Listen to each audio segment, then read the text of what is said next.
સુરતમાં ફરી એક હાઈ પ્રોફાઇલ દારૂની પાર્ટી ડુમ્મસ વિસ્તારમાંથી પોલીસે ઝડપી પાડી છે। ડુમ્મસના જશ્ન વિલામાંથી દારૂ પાર્ટી ઝડપાયા બાદ હવે રાજહંસ બેલીઝામાંથી દારૂ પાર્ટી પોલીસે ઝડપી પાડી દારૂડિયા વેપારીઓની ધરપકડ કરી હતી।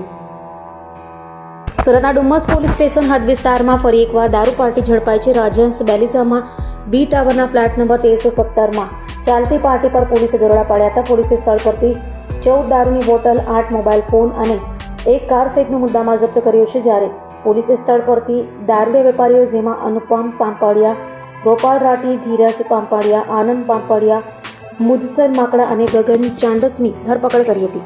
ડુમ્મસ પોલીસના જણાવ્યા મુજબ જે ફ્લેટમાં પાર્ટી ચાલી રહી હતી તે વેપારી અનુપમ પાંપડિયાનો હતો અને તમામ લોકો પોતાના વાહનમાં દારૂ લાવી પાર્ટી કરી રહ્યા હતા। હાલ તો આ મામલે ડુમ્મસ પોલીસે કાયદેસરની કાર્યવાહી હાથ ધરી છે। जी सर, आप क्या रेड કરવામાં આવી હતી અને કેવા પ્રકારની કામગીરી ડુમ્મસ પોલીસ દ્વારા કરવામાં આવી છે?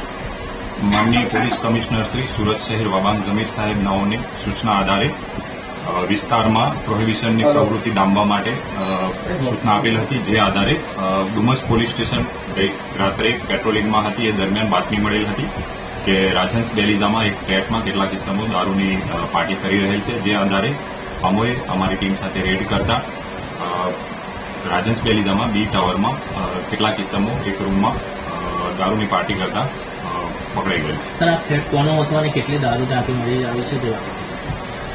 પ્રાથમિક તપાસ દરમિયાન આ ફ્લેટ કોઈ અનુપભાઈ નામના એક વ્યક્તિનો હતો અને તપાસ દરમિયાન રેડ દરમિયાન 14 જેટલી ઇંગ્લિશની દારૂની બોટલો મળી હતી।